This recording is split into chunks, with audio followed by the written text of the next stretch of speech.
Estamos com o nosso coração de fato aberto para adorar o Senhor, cultuar Ele e entregar a nossa oferta. Quem nessa noite já foi alcançado pela voz do Senhor? Glória a Deus. Convido a juventude a abrir as vossas Bíblias no livro de 1 Samuel, capítulo 3, iremos fazer uma leitura alternada do verso de número 1 ao verso de número 10.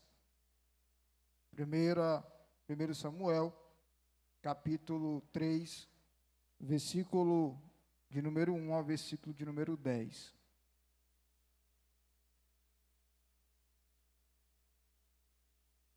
Todos encontraram? Amém? A minha versão é a NAA. Vamos fazer a leitura alternada, bem bonito. Só tem jovem aqui.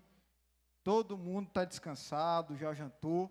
Então nós vamos fazer a leitura bem forte. Versículo 1 diz: E o menino Samuel servia o Senhor diante de Eli. Naqueles dias, a palavra do Senhor era muito rara, as visões não eram frequentes. Verso 2.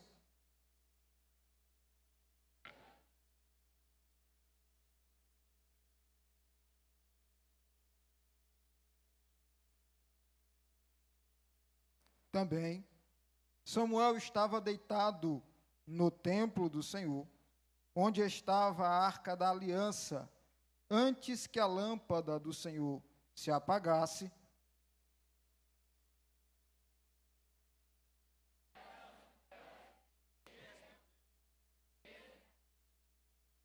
Então correu para onde estava Eli e disse: Eis-me aqui, pois você me chamou. Mas Eli respondeu: Eu não chamei você, vai e deita. E ele foi e se deitou.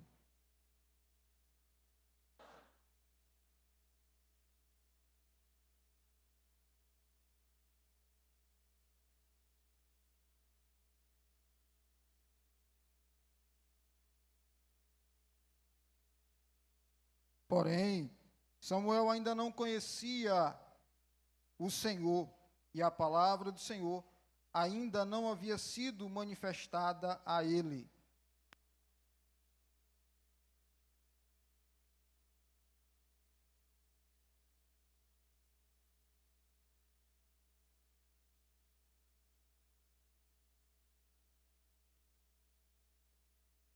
Por isso, ele disse a Samuel: Vá, deite. Se alguém chamar, diga: Fala, Senhor, porque o teu servo ouve. Samuel foi para o seu lugar e se deitou. O verso 10, toda a igreja.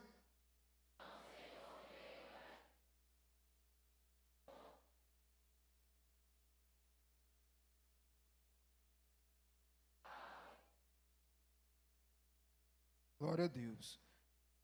Juventude, o livro de 1 Samuel, ele ocupa um lugar central na história da revelação divina, porque esse livro registra justamente uma passagem do período dos juízes para o período da monarquia.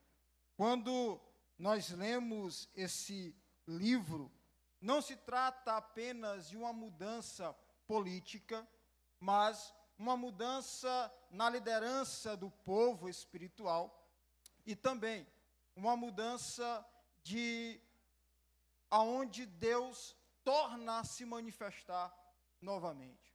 O fato é que o livro de 1 Samuel mostra como Deus continua governando a história do seu povo, como Deus continua liderando e chamando homens que estão dispostos a ouvir a palavra de Deus e a obedecer e a servir.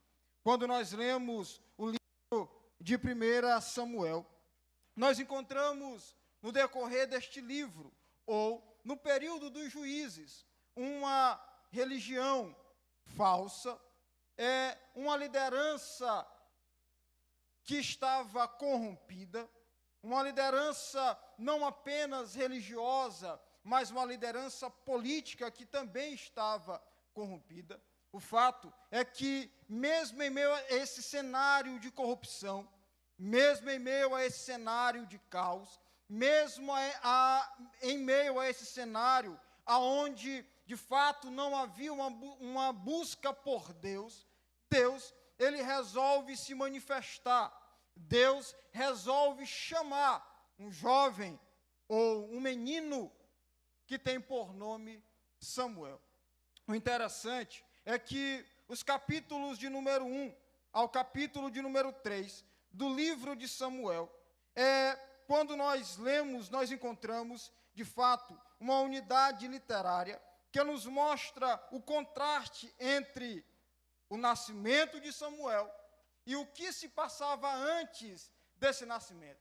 O capítulo 1 do livro de 1 Samuel é a oração de uma mãe que está sendo humilhada por conta de não ter filhos. E então, o capítulo 1 do livro de Samuel nos mostra que a oração, ela pode muito em seus efeitos. Quando nós lemos o capítulo de número 2 do livro de 1 Samuel, nós vemos o contraste entre piedade e entre perversidade, aonde nós vemos uma família que busca a Deus, uma família que vai até Siló para adorar ao Senhor e entregar o seu sacrifício, mas vemos os sacerdotes corrompidos fazendo aquilo que não agradava ao Senhor. E quando nós lemos o capítulo de número 3 do livro de 1 Samuel, o nosso foco, a nossa atenção recai justamente sobre a revelação de Deus em um período onde as visões, a palavra do Senhor estava rasa e rara. Quando nós lemos Juventude, esse livro, quando nós passamos a compreender o que tem por trás desse livro, nos mostra que esse povo, no meio aonde Samuel nasce, está em uma degradação espiritual profunda. O povo já não mais estava buscando a Deus com o seu coração. O povo já não mais adorava a Deus com toda a sua alma. De fato, que Juízes termina dizendo que o povo fazia o que era reto aos seus próprios olhos.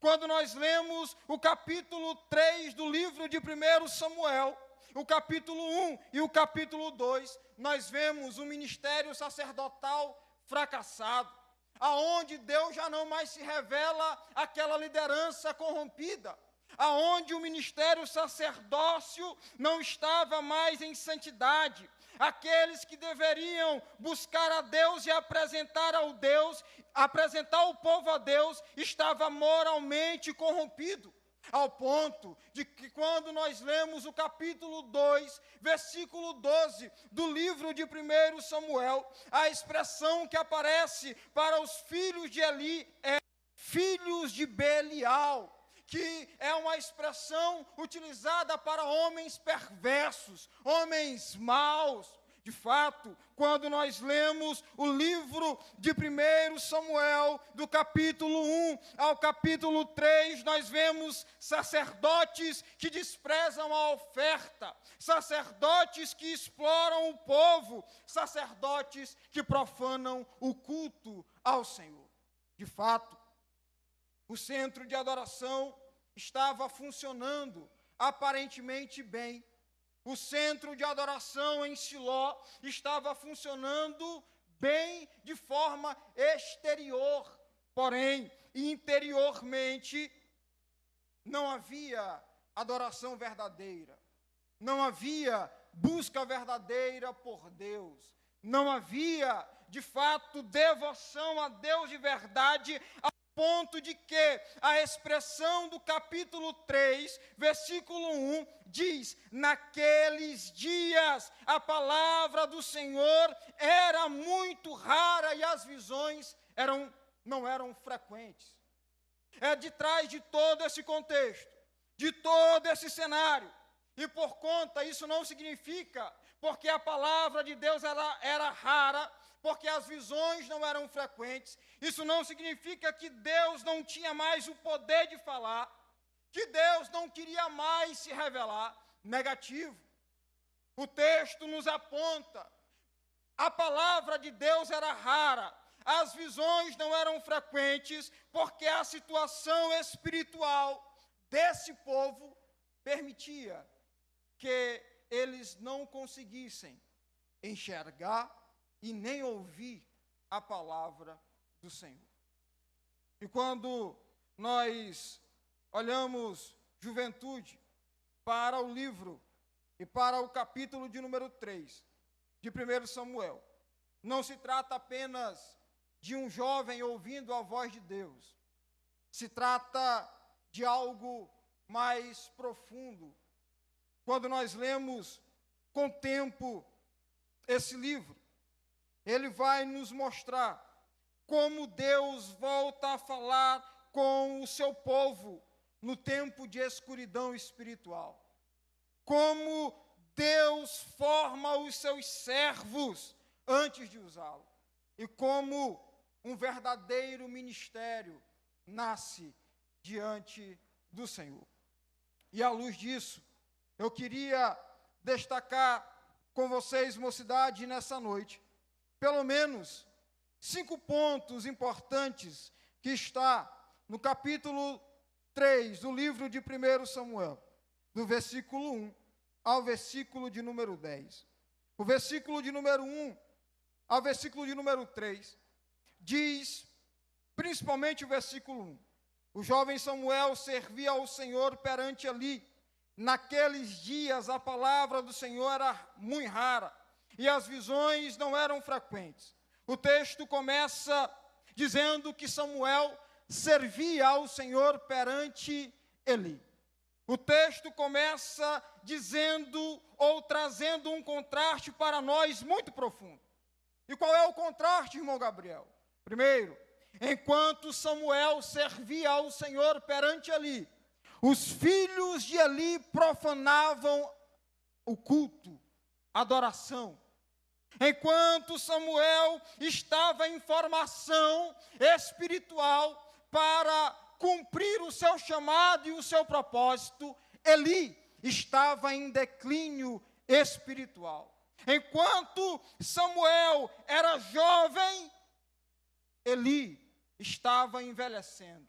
Enquanto Samuel representa o início de um novo ciclo, Eli está representando o fim de um ciclo. De fato, meus irmãos jovens, o autor, ele não traz esse contraste por acaso. Ele quer nos mostrar que Deus, quando de fato existem pessoas que não têm um compromisso com a revelação de Deus, enquanto existe talvez líderes que não tenham compromisso com a palavra de Deus, Deus, ele não para de falar, Deus, ele não para de operar, Deus, ele não para de levantar homens, mulheres, jovens, adolescentes, crianças, para cumprir a sua palavra.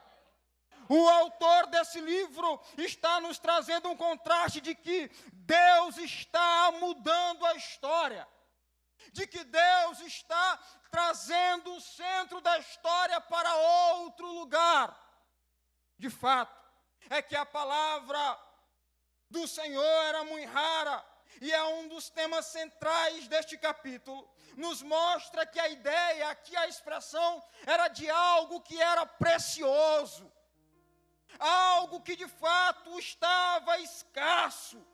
A revelação divina já não estava mais no ambiente comum daquele povo. Aquilo que deveria ser comum era incomum. Aquilo que deveria orientar não está sendo usado. Aquilo que deveria guiar a nação, eles não estão mais ouvindo. De fato, aqui não se trata apenas, jovens, da quantidade, mas da frequência. Não se trata apenas de uma crise de audição espiritual, mas uma crise moral, ética e espiritual deste povo. E então, o Senhor se revelando a Samuel, ou Samuel escrevendo, ele diz que as visões continuavam sendo raras no meio do povo. E aqui eu faço uma pergunta a você, jovem. A forma, ou qual era a forma que Deus se revelava aos profetas no Antigo Testamento? A forma de Deus se revelar aos profetas no Antigo Testamento era justamente através das visões. Ou seja, quando o autor escreve que as visões eram raras, ou que as visões não eram frequentes, isso mostra que Deus não estava mais se comunicando por conta da transgressão daquele povo aos seus profetas ou aos sacerdotes. De fato, é que nós encontramos sacerdócio corrompido, liderança omissa e povo espiritualmente enfraquecido. Mas eu quero chamar a atenção de vocês para duas lições importantes desses 3 versículos. A primeira lição que nós aprendemos a analisar e a olhar esses versículos é que o maior sinal de decadência do povo de Deus, ela não é política, ela não é econômica, ela não é militar. O maior sinal de decadência espiritual do povo de Deus, ela é espiritual. Quando a palavra de Deus se torna rara em nosso ambiente, quando a palavra de Deus já não tem para nós sentido, tudo começa a se deteriorar, tudo começa a se perder. De fato, é que a Bíblia Sagrada, o próprio Jesus diz que nem só de pão viverá o homem, mas de toda a palavra que sai da boca de Deus. Quando nós perdemos essa sede pela palavra de Deus, a nossa vida como cristão, ela não faz mais sentido. Quando nós perdemos a vontade de ouvir a palavra de Deus, a nossa vida como crente já não tem mais sentido. O fato é que a primeira lição desse capítulo 3 do livro de 1 Samuel é: quando a palavra de Deus é desprezada, quando a palavra de Deus não nos guia, quando a palavra de Deus é silenciada no meio do seu povo, nós, crentes, jovens, crianças, senhores, senhoras, nos tornamos vulneráveis ao pecado. Quando a palavra de Deus é desprezada no nosso meio, nós perdemos a direção, a percepção espiritual. Nós não vivemos conforme a vontade dEle, mas conforme os nossos próprios desejos. O fato, meus amados irmãos, é que quando a palavra de Deus, ela é desprezada, a estrutura, ela pode permanecer de pé. A liturgia, ela pode permanecer de pé. Os louvores podem permanecer de pé. O culto pode permanecer de pé. Mas sem vida, sem propósito, sem o Espírito Santo, sem revelação, sem dom, sem batismo, sem cura, sem milagre, sem a voz ativa de Deus no nosso meio. Pode a estrutura do templo ficar de pé, pode a liturgia continuar de pé, mas se a palavra de Deus não estiver de pé no seu coração, no coração da igreja, não adianta louvor, não adianta culto, não adianta mão levantada, porque a palavra de Deus foi desprezada. Isaías, capítulo 1, versículo de número 11 em diante. O Senhor diz a Isaías: Isaías, eu estou cansado das festas, eu estou cansado das ofertas, eu estou cansado dos sacrifícios. Vocês oram e eu fecho os ouvidos. Vocês levantam as suas mãos injustas e eu não atendo. Quando a palavra de Deus, ela se torna rara no meio da igreja, no seio da igreja, pode a liturgia, a religiosidade permanecer de pé, mas sem vida, sem propósito. Mas a segunda lição que nós encontramos nesse texto é que o silêncio de Deus, por vezes, é juízo, por vezes é um prelúdio. E quando nós lemos o capítulo 3, versículo de 1 ao 3, é as duas coisas. O silêncio de Deus é um juízo, mas o silêncio de Deus é a intervenção na história. Enquanto o silêncio de Deus era juízo para a liderança corrupta, o silêncio de Deus também era a preparação para uma nova história, para um novo ciclo, para uma nova geração. E aqui está uma geração que tem se dedicado em ouvir ao Senhor. Aqui tem uma geração que irá marcar época, através da palavra, através dos testemunhos, através do seu chamado, através daquilo que Deus colocou na tua alma, no teu coração, através daquilo que Ele te confiou. Enquanto o silêncio simbolizava o juízo de Deus a um sistema corrompido, mas também simbolizava a ação de Deus na história da sua revelação. Jovens,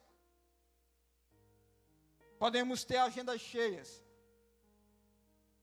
podemos ter músicas bonitas, podemos ter uma estrutura muito bem organizada, podemos ter uma reputação social boa, podemos ter presença pública, mas se a palavra de Deus se tornou rara em seu interior, você já entrou em um processo de decadência.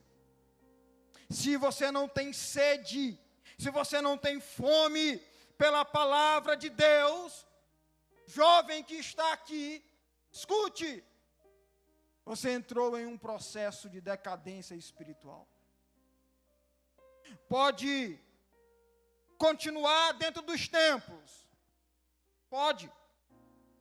Já se acostumou em não viver com a palavra, continuam próximo da linguagem da fé, continuam próximos da liturgia, próximo das atividades da igreja, mas distante da voz de Deus, distante da oração, distante do discernimento, distante das escrituras, distante do temor, distante da obediência, mais próximo ao pecado. E aqui eu estou falando para uma multidão de jovens: não deixe a palavra de Deus se tornar rara no seu coração, não deixe a oração se tornar rara na tua vida, não deixe o discernimento se tornar raro no teu viver. Se aproxime da palavra, se aproxime de Deus, se aproxime da oração, se aproxime do jejum, se aproxime dele com todo o seu vigor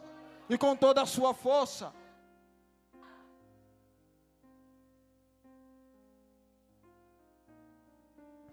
Mas o versículo de número 3, há um consolo. O versículo de número 3, há um consolo para a minha geração e para a sua geração. Qual é, irmão Gabriel? A lâmpada do Senhor ainda não se apagou. A lâmpada do templo ainda não se apagou. E o que simboliza isso, irmão Gabriel? A lâmpada de Deus ainda não se apagou. Simboliza, enquanto você tiver fome, enquanto você tiver sede da palavra, Ele vai te saciar. Enquanto houver arrependimento genuíno, Ele vai te perdoar. Enquanto houver vontade de buscar a Deus, você pode alcançar a Ele. Enquanto você tiver o desejo de ouvir, o desejo de se quebrantar, de se derramar aos pés do Senhor, Ele te visita, Ele te cura, Ele te sara, Ele fala, Ele restaura, Ele dá dons, Ele batiza, Ele chama, Ele dá propósito. Mas se ainda tiver a vontade, se ainda tiver a vontade, se ainda tiver o desejo, Ele pode recomeçar a tua história, jovem. Ele pode recomeçar a tua história. Ele pode fazer de você um novo homem, uma nova mulher. Primeira carta do apóstolo João, versículo de número 1.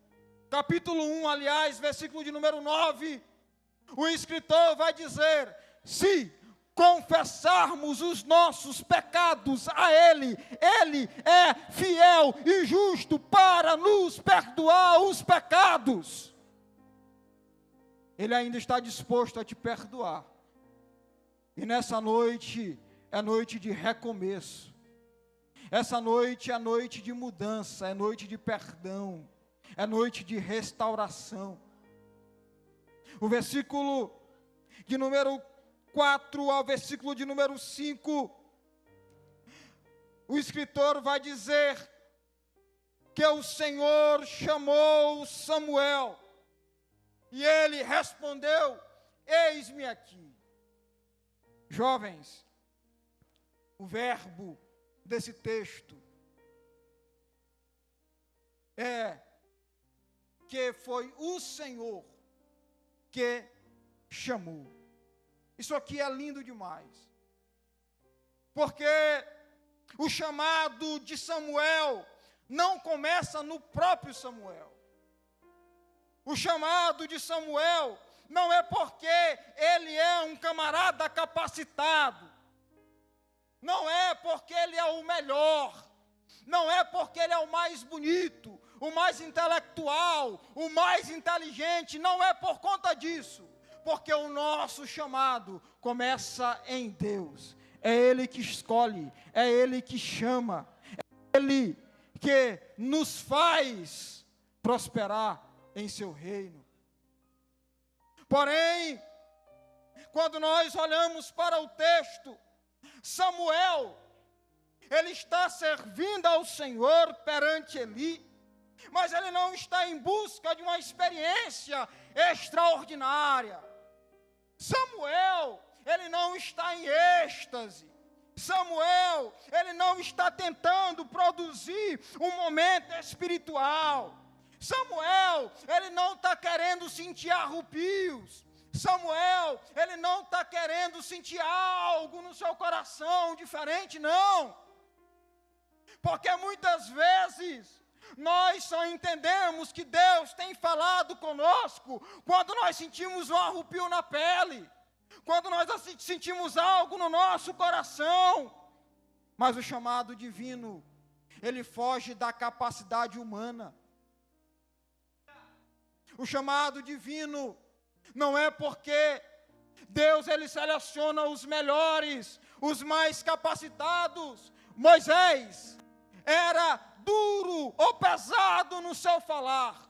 Jeremias diz: Senhor, eu ainda sou uma criança. Amós diz: Senhor, eu não sou do escalão de elite dos profetas. Mas o Senhor chamou, o Senhor escolheu, e o Senhor confiou a eles uma mensagem. E jovem, você que me ouve aqui, nessa noite Deus tem te chamado. Deus ele tem te capacitado. Ele tem te enchido com o Espírito Santo. Nessa noite Ele tem te entregado dons espirituais para você servir a Ele. Não resuma a presença de Deus, não resuma a vontade de Deus em uma sensação.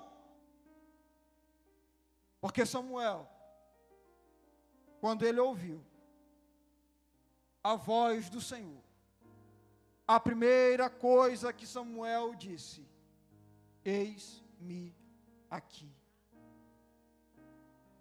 Prontidão. Prontidão.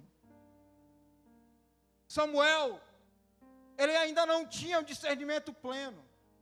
Samuel ainda não conhecia a voz do Senhor por completo. Mas o que me chama a atenção é que mesmo assim, Samuel se coloca à disposição. Eis-me aqui, Senhor. Apesar de ele entender que quem estava chamando ele era Eli, mas ele diz: eis-me aqui, estou pronto, quero servir, estou aqui, eu estou à disposição. Irmãos, jovens, a chamada de Deus Ele chama, no caminho, Ele explica, depois Ele te amadurece, e depois Ele aprofunda a tua chamada. Gênesis capítulo 12, versículo 1.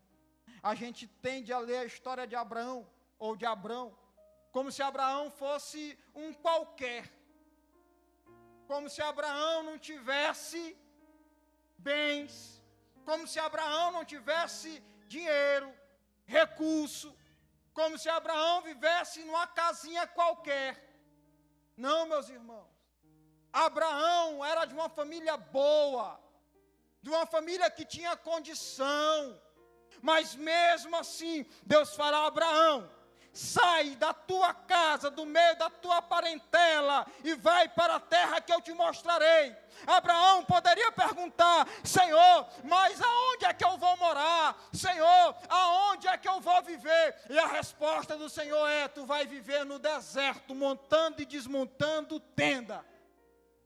Porque quando o Senhor chama, porque quando o Senhor convoca, Ele não quer saber primeiramente da tua capacidade, Ele quer saber da disponibilidade do teu coração.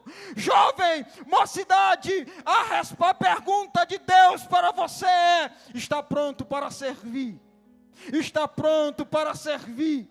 Está pronto para me dizer: eis-me aqui, envia-me a mim, Senhor, eu estou pronto, me envia, eu quero ir, eu quero fazer missões, eu quero pregar o Evangelho, eu quero ganhar almas, eu quero ser frutífero na tua obra. A pergunta de Deus para ti nessa noite é: está pronto? Tem coragem? Tem disponibilidade? tema é chamado para servir. E a pergunta de Deus para você é: você está pronto para responder: eis-me aqui, Senhor. Eis-me aqui, Senhor. Eis-me aqui, Senhor. Eis-me aqui, Senhor.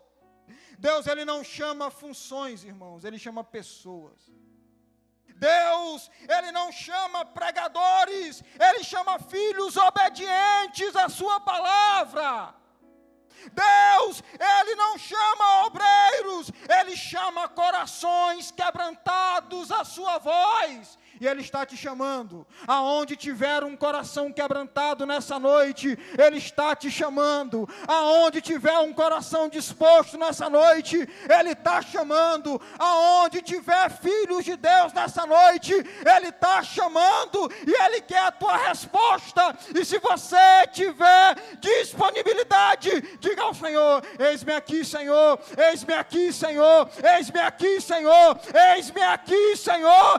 Envia-me a mim, eu quero ir, eu quero ir. Louvado seja o nome do Senhor.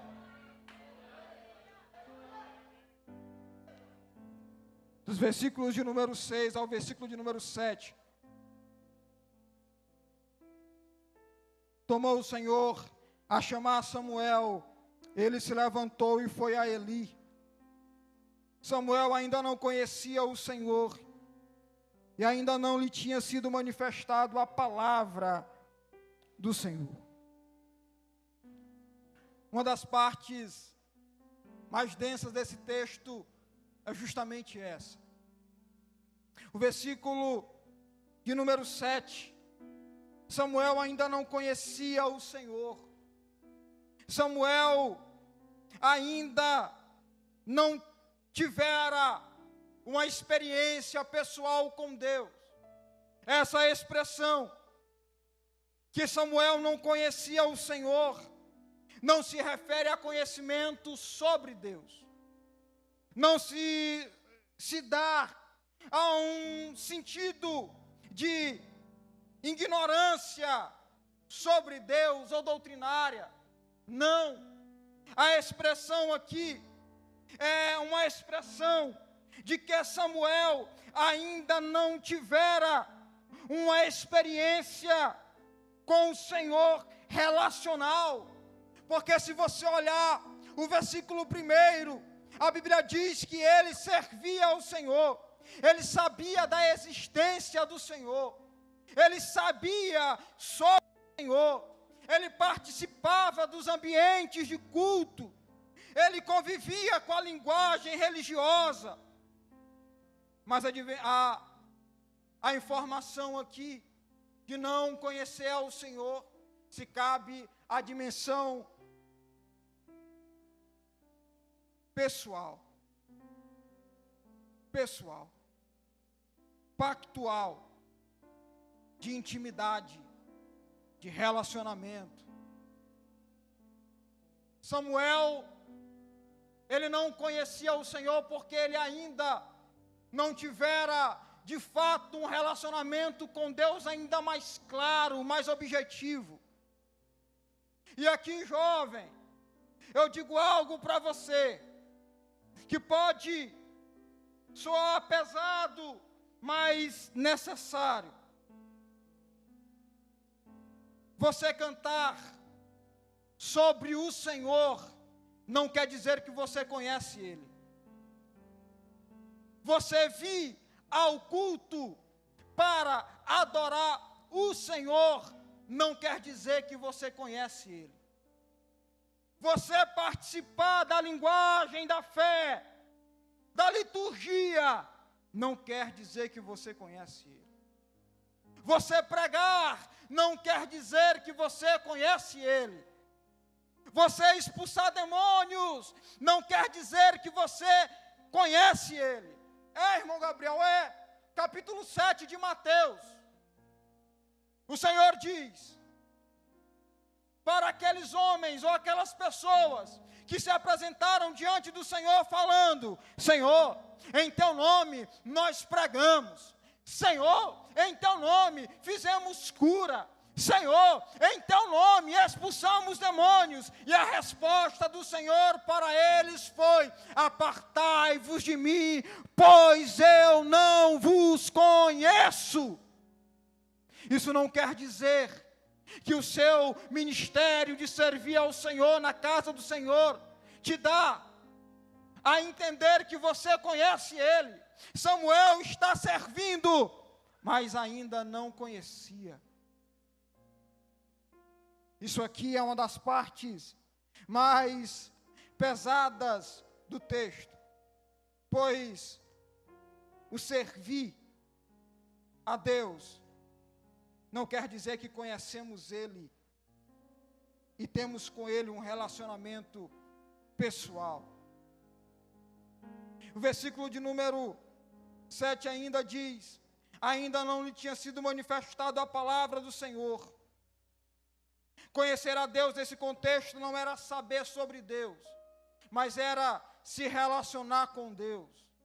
Era ter uma vida espiritual ativa, alcançada pela revelação divina.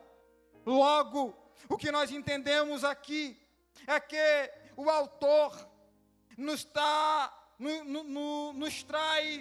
ou nos estabelece uma distinção entre religiosidade e revelação, entre participação no culto e intimidade espiritual, entre servir no lugar santo e conhecer o santo que servimos. E eu chamo a sua atenção para dizer: talvez nós sabemos sentar no banco para cultuar a Deus. Sabemos como cantar, como orar em público, como cumprir nossas funções. Sabemos como sustentar a nossa aparência de espiritualidade. Mas não sabemos quando, como e através de quem Deus está nos chamando. Deus tem te chamado. E talvez você diga assim: eu não sirvo para nada, eu já tentei na guitarra, já tentei na bateria, já tentei cantar, nada está dando certo. Porque você ainda não entendeu o propósito de Deus na tua vida. Eu já tentei ser pregador, já tentei ser cantor, não está dando certo. Porque você ainda não entendeu o propósito para o qual Deus te chamou. Conhecemos tudo, conhecemos a moldura do templo, mas não conhecemos a presença. Conhecemos a liturgia, mas não conhecemos o fogo que é produzido pela palavra de Deus. E o Senhor nos chama nessa noite a não apenas servir sem conhecê-lo, mas servir conhecendo Ele. Ele nos chama nessa noite primeiro: tenha um relacionamento espiritual, individual comigo, venha ter a comunhão antes de ter o serviço. É para isso que Ele te chama, jovem. É para isso que Ele me chama. Há pessoas que estão aqui dentro, no nosso meio, que já estão acostumadas com isso. Acostumada com o religioso, com a linguagem da fé, com os cultos. E entende que o culto foi ruim, porque Deus não falou com ele. Isso é falta de encontro real com Deus. Mas eu vou correr porque o tempo está passando. Versículo de número 8 ao versículo de número 9, diz: Então entendeu Eli que era o Senhor quem chamava o jovem Samuel, pelo que ele disse: Samuel, vai, deita-te, há de ser que, se alguém te chamar, dirás: fala, Senhor, porque o teu servo ouve. Embora, irmãos, Samuel não tivesse ainda discernindo a voz do Senhor, mas havia ainda Eli, mesmo enfraquecido, mesmo moralmente comprometido, mesmo com a sua conduta sacerdotal corrompida, ele ainda tinha um requisito, ele ainda tinha um pouquinho de percepção espiritual. E aqui, jovem, eu te digo, ele poderia ser falho, mas ele ainda não estava absolutamente insensível à voz de Deus. E aqui eu digo para nós, como jovens da nossa geração, queremos ouvir Deus, mas não queremos pastoreio. Queremos ouvir Deus, mas não queremos correção. Queremos amadurecimento, mas não queremos nos humilhar. Há pessoas que buscam intimidade com Deus, mas não buscam obediência aos seus líderes. E Deus nos faz entender que a frase exposta de Eli mostra a crise da minha geração. Muitos querem que Deus fale, querem que Deus nos ouça, mas não querem a orientação de um líder. Querem evangelho, mas não querem cruz. Querem bênção de Deus, mas não querem seguir a Jesus. Querem prosperidade na faculdade, na escola, no ambiente de trabalho, mas não querem descer ao pé da cruz e buscar o Jesus que diz: siga-me, se quiser me seguir, negue a si mesmo, tome a sua cruz. Queremos um evangelho sem cruz. Queremos um evangelho baseado na nossa vontade, no nosso ego. Mas Paulo, ele brada em Romanos capítulo 8, versículo de número 1 e 2, nenhuma condenação há para os que estão em Cristo Jesus, que não andam mais segundo a carne, mas segundo o Espírito. Deus te chama nessa noite, jovem, e te fala: quer ouvir minha palavra? Quer me obedecer, quer viver algo novo e extraordinário? Leve a cruz,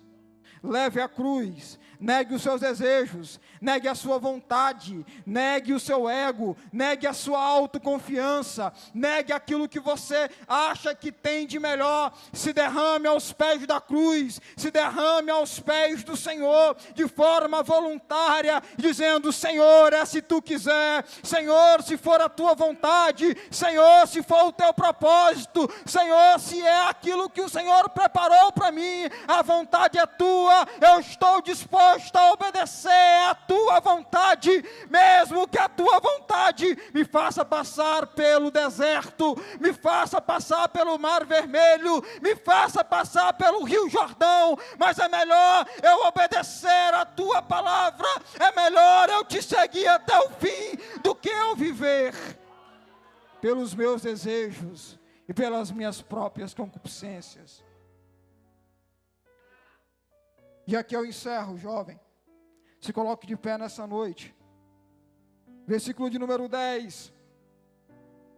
Então veio o Senhor, esteve, e ali esteve, e chamou outras vezes, e Samuel disse: fala, porque o teu servo ouve. A expressão ali esteve não significa que Deus habitou, morou naquele lugar. A expressão ali esteve significa, de fato, algo mais definido, mais sólido, mais direto, mais consciente. O texto mostra percepção espiritual, depois de orientação. E jovem, o que eu digo para você hoje, o problema não é a falta de culto. O problema não é a falta de conteúdo no culto. O problema não é a falta de atividade, porque vocês bem sabem que atividade tem. O problema é a falta de postura. Nós estamos acostumados a querer ouvir Deus como consultores, não como servos. Queremos que Deus confirme somente os nossos desejos, as nossas vontades, e não a vontade dEle na nossa vida. Mas, apesar de Deus ter se revelado a nós, a você, ter te chamado 1, 2, 3, 4, 5, 6, 10, 50, 100 vezes. Isso mostra o interesse, a iniciativa de Deus em te chamar, em te trazer para perto, em te atrair, em te mostrar a presença dele, e ele se revela a você. Deus, ele tem te chamado de diversas formas e de diverso meio. E sabe o que isso significa? Significa graça. Deus ainda tem derramado sobre a minha geração, a tua geração, graça. Ele ainda tem te chamado porque a graça dele é misericordiosa. Ele ainda tem te chamado porque a graça dele está sendo derramada no seu coração todos os dias. Ele ainda tem te chamado porque ele ainda está te dando tempo. Ele ainda tem te chamado, porque Ele ainda está falando, é tempo de se arrepender, é tempo de mudar, é tempo de obedecer, é tempo de se humilhar, é tempo de descer, é tempo de ir aos pés da cruz, é tempo de assumir o propósito, é tempo de ouvir, é tempo de orar, é tempo de buscar, é tempo de jejuar, é tempo de ter compromisso. Ainda há tempo, ainda há tempo, ainda há tempo. A tua história não acabou, a tua vida ainda não acabou. O propósito de Deus permanece de pé. Ele ainda chama: vem, vem, vem, vem, vem. Está cansado? Vem. Está todo cheio de pecado? Vem. Está destruído? Vem, vem, vem. Ele ainda chama. A graça ainda está sendo derramada, o favor ainda está sendo derramado, o perdão está sendo derramado, a misericórdia está sendo derramada. Ele ainda não parou, ele ainda não deixou de falar, ele ainda não deixou de te chamar, ele ainda não deixou de te convidar, ele ainda não deixou de te oferecer o prêmio da salvação,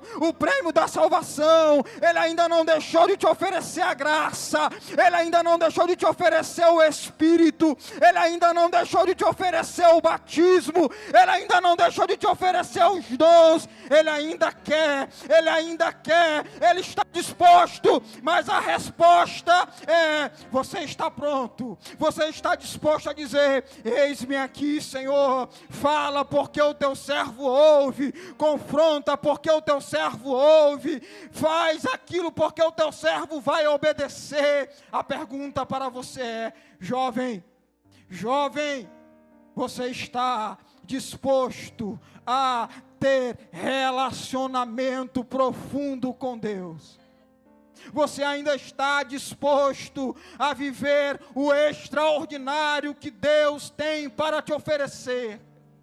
Se você estiver pronto, preparado, diga como Isaías falou, diga como Samuel falou: eis-me aqui, Senhor. Cadê a geração que vai impactar o mundo? Cadê a geração que está disposta a servir a Deus? Não só porque conhece de ouvir falar esse Deus, mas porque tem relacionamento com Ele. Levante a sua mão nessa noite. Levante a sua mão ao mais alto que você puder. Ore ao Senhor e diga: Senhor, me usa. Senhor, me perdoa. Senhor, me restaura. Eu sei, Senhor, que eu tenho pecado.